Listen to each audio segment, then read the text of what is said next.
of the kingdom. We are family. We are ሰላም one. በያላችሁበት ለእናንተ ይሁን። የኢትዮ ቤተሰብ የተፈጥሮ ሕክምና ተከታታዮች በሙሉ ሁላችሁንም የከበረ ሰላምታዬን አቀርብላችኋለሁ። ሰላምታዬ በያላችሁበት ቦታ ይድረስልኝ። ዛሬም ደግሞ እንደተለመደው ለእናንተ ይጠቅማሉ የምላቸውን ወይንም ደግሞ ለእናንተ ዕውቀት ይሰጣሉ የምላቸውን መረጃዎች ወደ እናንተ ይዤ ቀርቤያለሁ። ዛሬ የምናወራው የጉሎ ዘይት ነው። የጉሎ ዘይትን ጥቅሙ ምንድነው የሚለው ማብራሪያ ሳይሆን የተወሰኑ የቆዳ ችግሮችን እንዴት መቅረፍ እንችላለን በሚለው ነው ይዤላችሁ የመጣሁት። የመጨረሻው ስትሬች ማርክ፣ በተለይ በወሊድ በተለያየ ምክንያት የሚመጡ የቆዳ ላይ ስትሬች ማርኮችን እንዴት በጉሎ ዘይት ማጥፋት እንችላለን የሚለው ነው። ሌላው ደግሞ ለተዘጋ ፋሎፒያን ቲዩብ ለሱ እንዴት መጠቀም እንችላለን የሚል ነው። ሌላው ደግሞ የፀጉር መነቃቀል ወይንም በረሃነትን በዚህ በጉሎ ዘይት እንዴት ማጥፋት እንችላለን ነው። ሌላው የደረቀ ከንፈርን እንዴት አድርገን በዚህ በጉሎ ዘይት ማከም እንችላለን። ሌላው ደግሞ የምናየው አዲስ እንግዲህ እንደጀመርነው መንፈሳዊ ጠቀሜታው ምን ይመስላል የሚለውንም ነገር አብረን እናያለን ማለት ነው።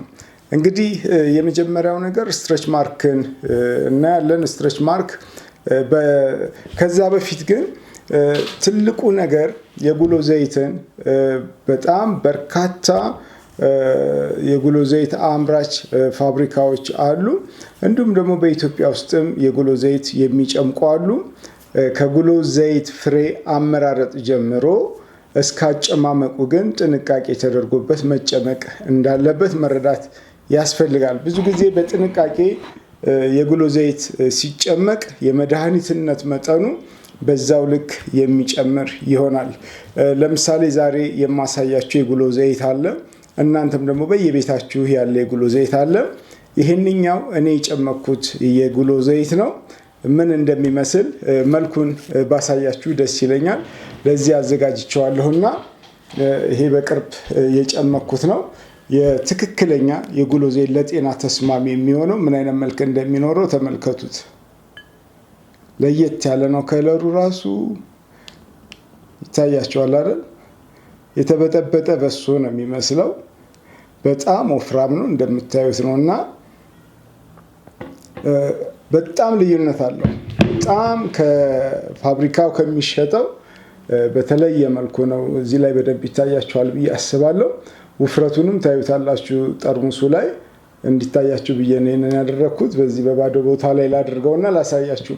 በጣም ወፍራም ነው ከመጠን በላይ። በቃ ለቆዳ በጣም ተስማሚ በሆነ ቴምፕሬቸር የተሰራ ነው። የምትፈልጉ ሰዎች ካላችሁ በዚህ በአምበር ፕላስቲክ የታሸገ ነው። ይሄ ለረጅም ጊዜ እንዳይበላሽ አድርጎት እንዲያቆይ የሚያደርገው ነው። መጠቀም መውሰድ የምትፈልጉ ሰዎች መውሰድ ትችላላችሁ። በጣም የሚጠቅም የዘይት አይነት ነው። ዘይት ትልቁ ነገር አጨማመቁና ከመጀመሪያ ደግሞ ጥራት ያለው የተለቀመ ቆንጆ ፍሬ መሆን አለበት። ኤኒዌይ ለማሳየት ያክል ነው ይሄንን ያሳየኋችሁ። ምናልባት እናንተም ገዝታችሁት ከያዛችሁት ዘይት ጋራ ምን ያህል ይመሳሰላል የሚለውን እንድታዩት ስለምፈልግ ነው ይሄንን ለምሳሌነት ይዤላችሁ የቀረብኩት። የምትፈልጉ ሰዎች ግን የሕክምና ጣቢያችን ላይ እንደ ልብ ስላለ መታችሁ መውሰድ ትችላላችሁ። በእኔ በራሴ የተጨመቀ ነው። ቴምፕሬቸሩ በጣም በቆንጆ ሁኔታ ለጤንነት በሚስማማ መልኩ ነው የተጨመቀው ማለት ነው። ወደ ርዕሳችን ስንመለስ የጉሎ ዘይት እንግዲህ ዛፉ ብዙ ጊዜ በጣም የሚጠቀሰው በመጽሐፍ ቅዱስ ውስጥ ትንቢተ ዮናስ ምዕራፍ 4 ቁጥር 6 ላይ ያለ ቦታ ነው። በእርግጥ ኖርማል የአሁን ትርጉም ባይብሎች ላይ ኤግዛክትሊ የጉሎ ዛፍ መሆኑን በደንብ አያመለክቱም። ግን ወደ ጥንቱ ሄድ ብላችሁ ሪፈር ስታደርጉ የጉሎ ዛፍ ናትና ወዲያው በፍጥነት በቅላ በፍጥነት የጠፋች ናትና ለዮናስ እጅግ በጣም ደስታንና እረፍትን እንደሰጠው መመልከት ትችላላችሁና የጉሎ ዛፍ ራሱን የቻለ በጣም መንፈሳዊ ጥቅሞች አሉትና ወደፊት በደንብ እንማራለን ወይ ከዚህ ትምህርት በኋላ ወይንም በሌላ ቪዲዮ ይዤላችሁ እመጣለሁና የጉሎ ዛፍ በቤታችን ቢተከል እጅግ በጣም ጥሩ ነው። በልምድ የጉሎ ዛፍን ሰይጣን መጥቶ ይደበቅበታል ተብሎ ይነገራልና ቤት ውስጥ እንዲያድግ ብዙ ሰው አይፈልግም፣ ይጨፈጭፍና ያጠፋዋል። ግን የጉሎ ዛፍ በቤታችን ውስጥ መኖሩ እጅግ በጣም በርካታ የሆኑ መንፈሳዊ በረከቶችን ጭምራሉት። መንፈሳዊ በረከትን ብቻ ሳይሆን የጉሎ ዛፍ ቅጠሎቹ እጅግ በጣም በርካታ ችግሮቻችንን ልንቀርፍባቸው የምንችል መድኃኒቶች ናቸው እና እንዴት ነው የሚሰራው፣ እንዴት እንጠቀማለን፣ ለየትኛው በሽታ የሚለውን ያለ ስስት አቀርብላችኋለሁ እና ትጠቀሙበታላችሁ። በቀላሉ በ3 ወር በ4 ወር ነው የጉሎ ዛፍ የሚደርሰው እና እያደገ እየሄደ እንኳን ቅጠሉን እያደረቃችሁ ቅጠሉን እየጨመቃችሁ ቅጠሉን በሻይ መልክ እየወሰዳችሁ እጅግ በጣም ለብዙ መድኃኒቶች መጠቀም ትችላላችሁ። በቤታችን ውስጥ ደግሞ በመኖሩ ብቻ ደግሞ የምናተርፈው መንፈሳዊ ግፊቶችን አለ ወይንም ባድ ኢነርጂዎችን የምንገፋበት የቅጠል አይነት ነው፣ የተክል አይነት ነው። እንግዲህ አንዱ ሜንሽን ተደርጎ የተጠቀሰው ዮናስ ጋር ነው። ለዮናስ ጥላው ሳቲስፋይ እንደሆነው እንዳረካው እንዳስደሰተው ከነበረው ስትረስ እንዴት እንዳወጣው እዛ ጋር መመልከት ይቻላል። ኤኒዌይ እዛ ጋር የተጠቀሰችዋ ቅል ነው ተብሎ ነው የተጠቀሰው፣ ግን ዛጎል ፍሬ ተብሎ በሌላ ቦታ ላይ በስነስርዓት የነበረ ቃል ነው። እንግዲህ ሲተረጎም ወደዚህ እየመጣ ስለተቸገረ ነው። ኤኒዌይ ግን እዛ ጋር ሜንሽን ተደርጓል የሚለውን በታሪክ አንዱ የሚዘገበው ያ ቦታ ነው። እንግዲህ የዚህ የጉሎን ዘይትን ተጠቅመን እንዴት ነው እነዚህ በተለይ ሴቶች እህቶቻችን ላይ የሚከሰት ነው። ብዙ ጊዜ ሴትነት በራሱ ስትረችድ እንዲወጣ የሚያደርግ ብዙ ምክንያቶች ይኖሩታል ማለት ነው። እንግዲህ የቆዳ በመወጠር ምክንያት የኮላጅን እና የላልሳን ፋይበር በመለቀቁ ወይንም በመፈንዳቱ የሚመጣ ነው ብለን ልንይዘው እንችላለን። ምክንያቱ እንግዲህ አንዳንድ የክብደት መጨመር ሊሆን ይችላል። መጨመርና በመቀነስ መካከል ስትረቾች ሊፈጠሩ ይችላሉ። ሌላው በወጣትነት እድገት ጊዜ ስትረች ሊፈጠር ይችላል። በተለይ እዚህ ጭናችን አካባቢ ጀምሮ ስትረች ሊወጣ ይችላል። ሆድ አካባቢ ስትረች ሊወጣ ይችላል። በተለያዩ ቦታ ላይ ይወጣል። ሌላው በሰውነት ግንባታ ወቅትም እንደነዚህ አይነት ነገሮች ይከሰታሉ። በተለይ ሴቶች እህቶቻችን ደግሞ በእርግዝና ወቅት የሆርሞን መለዋወጥን ጨምሮ በሆድ በጡት በጭን አካባቢ ላይ የስትረች የመውጣት ነገር ይኖረዋል። ይሄ እንግዲህ በመወጠር ምክንያት እና በመላላት ምክንያት የሚከሰት ችግር እንደሆነ መውሰድ እንችላለን። ሌላው ይሄ በሆርሞን ለውጦች ነው። በተለይ በእርግዝና ወቅትም ሊሆን ይችላል፣ በጉርምስና ወቅትም ሊሆን ይችላል። ወይንም ደግሞ ሌሎች የሆርሞን ለውጦችም እንደነዚህ አይነት የቆዳ ውጥረት ላይ በሚከሰት ሁኔታዎች የመለጠጥ ምልክቶች ሆኖ ሊከሰት ይችላል። ሌላው በሕክምና ሁኔታዎችም እንደነዚህ አይነት ችግሮች ይፈጠራሉ። ሌላው ለስትሮይድ መድኃኒቶች መጋለጥ ወይንም ለረጅም ጊዜ መውሰድ እንደዚህ የስትረች ችግሮችን ሊያመጣ ይችላል። ብዙ ማብራራት አያስፈልገውም። ለትንሽ ሂንት ለመስጠት ያክል ነው። ይህንን ነገር እንዴት አድርገን ነው በካስተር ኦይል ማጥፋት የምንችለው ነው። በጉሎ ዘይት እንዴት ማጥፋት እንችላለን? የመጀመሪያው ይህንን ለማጥፋት በ3-4 ጠብታ አድርገን በዛ ባለው ቦታ ላይ በደንብ ማሳጅ ማድረግ ያስፈልጋል ማለት ነው። በትክክለኛ በንጹህ የካስተር ኦይል ወይንም የጉሎ ዘይት እዛ ቦታ ላይ ስትረች ያለበትን ቦታ ላይ በደንብ አድርገን ማሳጅ እናደርጋለን። ከማሳጅ በኋላ የውሃ መያዣ በተለይም ደግሞ የሙቅ ውሃ ብዙ ጊዜ ለብርድ የምንይዝበት የሙቅ ውሃ መያዣ በሱ ውስጥ የሙቅ ውሃ አድርገን ወይንም ደግሞ በሌላ በሚመቻችሁ በማያፈስ አድርጋችሁ ታዘጋጃላችሁ። ከዛ በፊት ግን ማሳጅ ያደረጋችሁት ስትረች ያለበት ቦታ ላይ ማሳጅ ያደረጋችሁበት ቦታ ላይ በጥጥ ጨርቅ ኮተን የሆነ ጥጥ ጨርቅ እንሸፍነውና በሱ ላይ የሞቀውን ውሃ ከ30 እስከ 40 ደቂቃ ድረስ እንይዛለን ማለት ነው። ይሄንን ጠዋትና ማታ በምናደርግበት ጊዜ በ2 ወር ጊዜ ውስጥ ቆዳችን ንጹህ ፒውር ይሆናል። ይሄ በጣም የተረጋገጠ ነገር ነውና ስትረችን በዚህ መልኩ ለማጥፋት ትችላላችሁ። በተለይ ሴቶች እህቶቼ በጣም ቤስት ነገሩ ስትረች እንዳይፈጠር በተለይ በእርግዝና ወቅት ሲሆን ልክ ከተረገዘበት ጊዜ ጀምሮ የአልመንድ ስዊት ኦይልን ዘይትን መጠቀም በጣም ውጤታማ ያደርጋል። አንድም ስትረች እንዳይፈጠር ያደርጋል። ከተወለደም በኋላ ኖርማል ነው የሚሆነው። ይሄንን በጣም ጥሩ ቲፕ ነው የምሰጣችሁ። እንደተረገዘ እርግዝና እንደጀመራችሁ ጀምሮ በቃ ሁል ጊዜ ስትታጠቡ የአልመንድ ስዊት ዘይትን መጠቀም አንድም ስትረች እንዳይኖር ያደርጋል። ስትረችም ተፈጥሮ ከመጣ ደግሞ አሁን በነገርኳችሁ በዚህ ዘይት በደንብ አድርጋችሁ ማሳጅ እያደረጋችሁ ከዛ የጥጥ ወይንም የጥጥ ጨርቅ ካላችሁ በሱ የኮተን ማለት ነው በዛ ትሸፍናላችሁ። በዛ በተሸፈነው ላይ በውሃ እንደዚህ ይዛችሁ ታሞቁታላችሁ። ለ20 ለ30 ደቂቃ እንደዛ መጠቀም ትችላላችሁ። ይሄንን ለ2 ወር ተከታታይ ጧትና ማታ ካደረጋችሁ ስትረች የሚባለው ነገር ሙሉ ለሙሉ ይጠፋል ማለት ነው። በዚህ አጋጣሚ እንግዲህ ልጅም ለመውለድ ነፍሰ ጡር የሆናችሁ እናቶቼ በተቻለ መጠን ለልጆቻችሁ ራሱ ከተወለዱ ጊዜ ጀምሮ አልመንድ ዘይትን መቀባት እጅግ በጣም ፍሬንድ ነው ለቆዳቸውና በጣም ቆንጆ ቆዳ ምንም ነገር ጠባሳ፣ ምንም አይነት ጭረት፣ ምንም አይነት ነገር በቆዳቸው ላይ እንዳይከሰት ስለሚያደርግ እግረ መንገዳችሁ ለልጆቻችሁ ብትጠቀሙት በጣም የተሻለ ነው። አልመንድ ዘይቱን ግን ስትገዙት የሚሸት መሆን የለበትም። ከሸተተ ያ ዘይት አይደለም፣ የተበላሸ ነው። ስለዚህ እሱን መግዛት የለባችሁ። የአልመንድ ዘይት በምንም አይነት መልኩ ውሃማ መልክ ነው ያለው። ሽታው ደግሞ ምንም አይነት ሽታ የሌለው መሆን አለበት።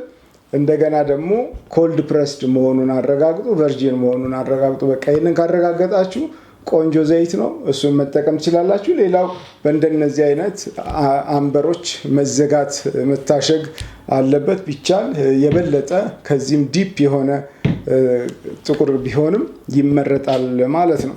እንግዲህ ይህን ያህል ካልኳችሁ ለስትሬች ማርክ። አሁን ደግሞ ለተዘጋ ፋሎፒያን ቲዩብ ነው። ይሄ በተለይ ሴቶች እህቶቼ ለመውለድ ቱቧችሁ ተዘግቷል ለተባላችሁ እጅግ በጣም ጥሩ መፍትሄ ነው። ይሄ ደግሞ የምናደርገው ምንድነው? የጉሎ ዘይቱን ሞቅ እናደርገዋለን። ማጋል በጣም መጋል የለበትም። ሞቅ እናደርገዋለን። ስናሞቀው ከስር በሞቀ ውሃ ላይ ብናስቀምጠው የተሻለ ነው። ሞቅ ካደረግን በኋላ እዛ ከእምብርታችን በታች ማህፀናችንን በሙሉ ባለበት አካባቢ ላይ በርከት አድርገን እንቀባውና ምንድነው የምናደርገው? እንዘጋዋለን በጥጥ ማለት ነው። ከዛ በየቀኑ ይሄንን ብንጠቀም ለ2 ወር አካባቢ ብናደርገው ይከፈታል። በእርግጠኝነት ይከፈታል፣ የሆነላቸውም ሰዎች ስላሉ። ስለዚህ እንደዚህ አይነት የተዘጋ ነገር ካላችሁ ሁል ጊዜ ጠዋትና ማታ ቢሆን የበለጠ ጥሩ ውጤትን ለማግኘት ያስችላችኋል ማለት ነው። አንዱ ቲፕ ይሄ ነው፣ የጉሎ ዘይት ማለት ነው። ሌላው እንግዲህ ለፀጉረ በረሃነት ወይንም ደግሞ ለሚነቃቀል ፀጉር እንዴት አድርገን ነው የጉሎ ዘይትን የምንጠቀመው ነው። ለዚህ የሚያስፈልገን አልመንድ ዘይትና የጉሎ ዘይቱ ብቻ ነው። ንጹህ የጉሎ ዘይት፣ ንጹህ የአልመንድ ዘይት ያስፈልገናል። እነዚህን ዘይቶች ይቀላቀላሉ። በእኩል መጠን ከተቀላቀሉ በኋላ በዛ ቦታ ላይ መቀባት ነው። ሁል ጊዜ ዘይትን ስንጠቀም እርጥበት መኖር አለበት ቆዳችን ላይ። ያ ማለት እንታጠብና በፎጣ በደንብ ካደረቀን በኋላ ይሄንን ያዋሃድነውን ሁለቱን የጉሎ ዘይቱንና የአልመንድ ዘይቱን በእኩል መጠን ካዋሃድን በኋላ ያንን ነገር መቀባት ነው። እዚህ ጋር በጣም ልብ ሊባል የሚገባው ሁል ጊዜ ፀጉራችን ምግብ ፈላጊ ነው። የፀጉር የራሱ ምግብ አለና ዘቢብ በዚህ ጉዳይ ላይ ብትመገቡ በጣም የተሻለ ነው የሚሆነው። አልመንድ የምትመገቡና ወተት የምትጠጡ ሰዎች ፀጉራችሁን እንደዚህ መነቃቀል ካለ አንዱ ኢፌክት የሱ ተጽዕኖ ሊሆን ስለሚችል እሱን ሙሉ ለሙሉ ማስወገድ በጣም ተገቢ ነው የሚሆነው። ሌላው ፀጉራችንን የሚነቃቀለው የሞቀ ውሃ ነው። የሞቀ ሻወር መውሰድ ለፀጉራችን እጅግ በጣም አመቺ ነው ለመነቃቀል የሚሆነው እና ፀጉርን ሁል ጊዜ በቀዝቃዛ ውሃ መታጠብ እጅግ በጣም ተገቢ ነው። ሌላው ፀጉርን በፎም ማድረግ ፀጉርን ያቆረፍዳል ወይንም ምንድነው የመያያዝ ነገርን ያመጣዋል፣ ቅርጹን ያሳጣዋል፣ ወዙን ያሳጣዋልና ኤሌክትሮላይቶች በጣም ላዩ ላይ እንዲለቀቁ ይደረግና ፀጉሩ የነበረው ኖዝና መነቃቀልን በበዛ ሁኔታ ያመጣል። ስለዚህ እንደነዚህ አይነት ልማዶችን ሙሉ ለሙሉ ማስወገድ በዚህ ጊዜ ላይ በጣም ተገቢ ነው። ጤናማ ፀጉርም እንዲኖረን እንደነዚህ አይነት ነገሮችን መከታተልና ማስተካከል በጣም ተገቢ ነው የሚሆነው። እንግዲህ ይህንን ምንድነው የምናደርገው? ሁለት ጊዜ ብናደርገው በጣም የተሻለ ጥሩ ነው። በየቀኑ ማድረግ የምንችል ከሆነ በየቀኑ ማድረግ መልካም ነው። ካልተቻለ ግን በሳምንት 2 እንኳን ቢያንስ መደረግ አለበት ማለት ነው። ይሄ ለ2 ወር ነው የሚቆየው። እንደዚሁ ተመሳሳይ ቆንጆ ውጤትን ለማግኘት ስለሚያስችል ነው። ስለዚህ በሙሉ እስካሁን የገለጽኳቸው የጊዜ ገደባቸው 2 ወር ነው። ይሄንኛው በሳምንት 2 ማድረግ መጠቀም ይቻላል። ዶሴጁ እሱ ነው። የበለጠ ውጤታማ ለመሆን ደግሞ በየጊዜው እየተጣጠብንም 2 ብንቀባው ፀጉራችን በጣም የተሻለ ነው የሚሆነው። አሁን እንደዚህ ስንቀባ ፀጉራችንን ሙሉ ቀን ተቀብተን እናውላለን ማለት አይደለም። እንደዛ ከሆነ ጥሩ ሊመጣልን አይችልም። ቢያንስ 1 ሰዓት ወይም 2 ሰዓት ላይ ፀጉራችን ላይ እንዲቆይ ነው የምናደርገው። ዘይቶች ከዛ በላይ ፀጉራችን ላይ እንዲቆዩ መፍቀድ የለብንም ማለት ነው። ቢበዛ 3 ሰዓት ድረስ መሄድ ነው ያለበት። ከዛ በተረፈ ግን አጥቦ መደረቁን መተው በጣም የተሻለ ነው የሚሆነው። 2 ቀን 3 ቀን 1 ቀን ማሳደር አይገባንም ማለት ነው። ካለበለዛም ማታ ላይ መቀባት ጥሩ ነው፣ ግን አርገነው መተኛት ለራስ ምታት ለእንደነዚህ አይነት ነገር ሊያጋልጠን ስለሚችል የፀጉር ቆዳችን እንዲተነፍስ አየር እንዲገባው ማድረግ በጣም የተሻለ ነው የሚሆነው ማለት ነው። ሌላው የመጨረሻው ቲፕ የምሰጣችሁ የደረቀ ከንፈር ላላችሁ ሰዎች፣ ከንፈራችሁ እየደረቀ በጣም ለምትቸገሩ ሰዎች 3 ነገር ያስፈልጋቸዋል።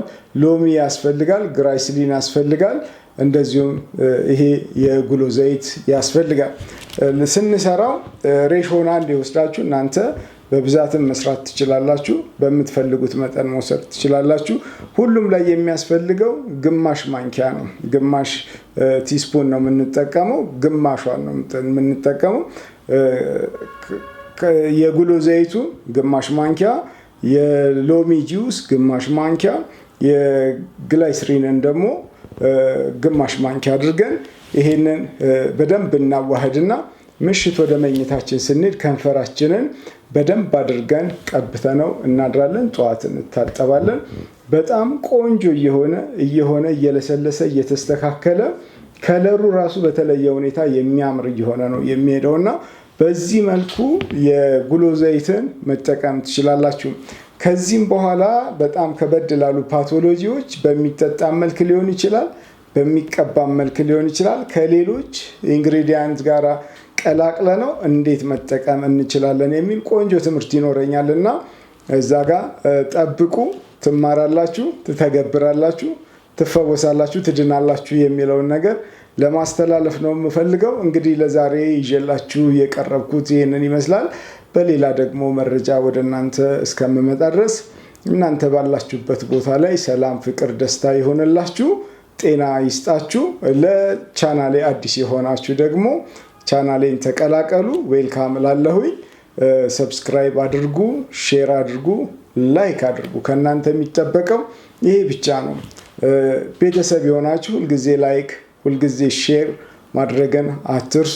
አዲስ የሆናችሁ ደግሞ እንደተባለው ሰብስክራይብ አድርጉ። እናንተ የምትከፍሉት ይሄንን ብቻ ነው፣ ለምሰጣችሁ መረጃ የምትከፍሉት ማለት ነው።